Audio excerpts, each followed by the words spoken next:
नमस्ते।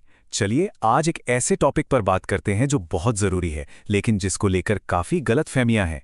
हम बात कर रहे हैं पीसीओडी और मदरहुड के सफ़र के बारे में। तो जो सबसे बड़ा सवाल मन में आता है वो ये है कि पीसीओडी और मदरहुड, क्या ये एक मिथ है या सच में एक रियलिटी है? चलिए इस पूरे एनालिसिस में जो आम बातें सुनने को मिलती हैं और जो साइंटिफिक फैक्ट्स हैं, उनके बीच का सच पता करते हैं। अब आते हैं इस टॉपिक के बिल्कुल कोर पर, उस चिंता पर जो पीसीओडी डायग्नोसिस के बाद अक्सर लोगों के मन में बैठ जाती है। और वो सवाल है फर्टिलिटी का। और देखिए, ये कोई आम सा सवाल नहीं है। इसके साथ ना बहुत सारे इमोशंस जुड़े होते हैं। पीसीओडी को लेके जो सबसे कॉमन डर है वो यही है कि मां बनने की एबिलिटी पर इसका क्या असर पड़ेगा।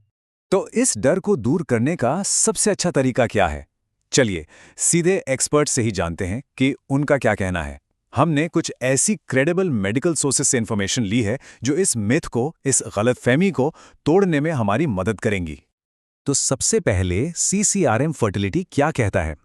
वो साफ साफ कहते हैं कि अगर पीसीओएस की वजह से इनफर्टिलिटी हो भी जाए तो भी घबराने की ज़रूरत नहीं है। क्यों? क्योंकि ओव्यूलेशन और फर्टिलिटी को इम्प्रूव करने के लिए बहुत सारे इफ़ेक्टिव ट्रीटमेंट्स अवेलेबल हैं। और इसी बात को आगे बढ़ाता है क्लीवलैंड क्लिनिक। वो इस चीज़ पर जोर देते हैं कि सिर्फ दवाइयाँ या ट्रीटमेंट ही नहीं, बल्कि एक्सरसाइज और डाइट जैसे लाइफस्टाइल चेंजेस से भी फर्टिलिटी में बहुत सुधार आ सकता है। इसका मतलब क्या हुआ? मतलब ये कि कंट्रोल का एक बड़ा हिस्सा अपने हाथों में है। अब माई हेल्थ पीडिया को देखिए, वो तो इसे सीधे सीधे एक मिथ ही बोलते हैं। उनका कहना है कि ये सोचना ही गलत है कि पीसीओडी के साथ कंसीव नहीं किया जा सकता। हाँ, हो सकता है थोड़ी देर लगे, पर प्रॉपर मैनेजमेंट के साथ प्रेगनेंसी बिल्कुल पॉसिबल है। इसी बात पर क्लाउड9 हॉस्पिटल्स भी अपनी मुहर लगाता है। वो कहते हैं कि सही सपोर्ट के साथ नेचुरल प्रेगनेंसी भी पॉसिबल है, और ट्रीटमेंट जो है वो इस रास्ते को बस थोड़ा आसान और सपोर्टिव बना देता है। और फाइनली जैमी स्कैन्स भी इस बात को बिल्कुल क्लियर कर देता है। ये आइडिया कि पीसीओएस के साथ कंसीव नहीं कर सकते एक मिथ है, बस एक गलतफहमी। सही लाइफस्टाइल और अगर डायग्नोसिस जल्दी हो जाए तो नेचुरल प्रेगनेंसी बिल्कुल अचीव की जा सकती है। तो अब जब एक्सपर्ट्स ने ये इतना क्लियर कर दिया है कि ये पॉसिबल है, तो सवाल अब अगर का नहीं रहा, अब सवाल है कैसे का। मतलब ये होगा कैसे? चलिए आगे बढ़ते हैं और इसी कैसे का जवाब ढूंढते हैं। तो चलिए इस मिथ को रियलिटी से आमने सामने रखते हैं। मिथ क्या है? कि पीसीओडी का मतलब इनफर्टिलिटी है, फुल स्टॉप। पर रियलिटी क्या है? सच्चाई ये है कि पीसीओडी एक मैनेजेबल कंडीशन है जिसमें सही सपोर्ट के साथ मदरहुड बिल्कुल हासिल किया जा सकता है। तो फिर वो रास्ते हैं कौन से? देखिए, पहला और सबसे इंपॉर्टेंट स्टेप है लाइफस्टाइल में सुधार।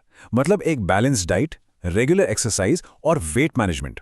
फिर दूसरा कदम है मेडिकल सपोर्ट, जिसमें मेटफॉर्मिन जैसी दवाइयां और फर्टिलिटी मॉनिटरिंग आ जाती हैं। और तीसरा, अगर जरूरत पड़े तो ओव्यूलेशन इंडक्शन, आईयूआई और आईवीएफ जैसे एडवांस ट्रीटमेंट्स भी हैं।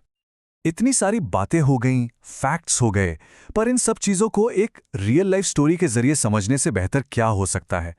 एक ऐसी कहानी जो उम्मीद देती है। तो आखिर ये सब असल जिंदगी में काम कैसे करता है? चलिए एक रियल लाइफ जर्नी पर नजर डालते हैं। ये उन हजारों सक्सेस स्टोरीज में से एक है, और जो बातें हमने अभी डिस्कस की ना, उनका एक परफेक्ट एग्जाम्पल है। तो देखिए इस सफर को। शुरुआत हुई डायग्नोसिस से, पीसीओडी। उसके बाद एक्शन लिया गया, लाइफस्टाइल में सुधार किए गए, जैसे बैलेंस्ड डाइट और एक्सरसाइज। इसके साथ साथ मेडिकल हेल्प भी शुरू हुई, जिसमें जरूरी दवाइयां और फर्टिलिटी मॉनिटरिंग शामिल थीं। और इन सब का रिजल्ट एक सक्सेसफुल कंसेप्शन। ये जो एक्सपीरियंस है ना, ये एक बहुत ही पावरफुल रिमाइंडर है कि उम्मीद, पॉसिबिलिटी वो हमेशा होती है। ये इस बात का जीता जागता सबूत है कि सही कदम और सही सपोर्ट से सक्सेस मिल सकती है। तो चलिए अब इस पूरी डिस्कशन को आखिर में समेटते हैं। जो सबसे जरूरी एम्पावरिंग टेकअवेज हैं, उन पर एक बार फिर से नजर डालते हैं। तो की टेकअवेज क्या है? सबसे पहली बात, पीसीओडी ओव्यूलेशन पर असर डालता है पर प्रेगनेंसी को रोकता नहीं है। दूसरी, लाइफस्टाइल में सुधार, ये सबसे जरूरी पहला कदम है।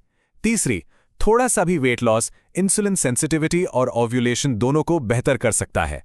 चौथी, क्लोमर्ड और लेट्रोजोल जैसी इफेक्टिव दवाइयां अवेलेबल हैं। और आखिर में आईयूआई और आईवीएफ जैसे एडवांस ट्रीटमेंट्स भी हैं जो पॉजिटिव रिजल्ट्स देते हैं। और ये पूरी बातचीत हमें एक बहुत ही इंटरेस्टिंग सवाल के साथ छोड़ जाती है कि पॉजिटिव स्टोरीज और सही इन्फॉर्मेशन, ये दोनों मिलकर कितनी उम्मीद जगा सकती हैं, है ना?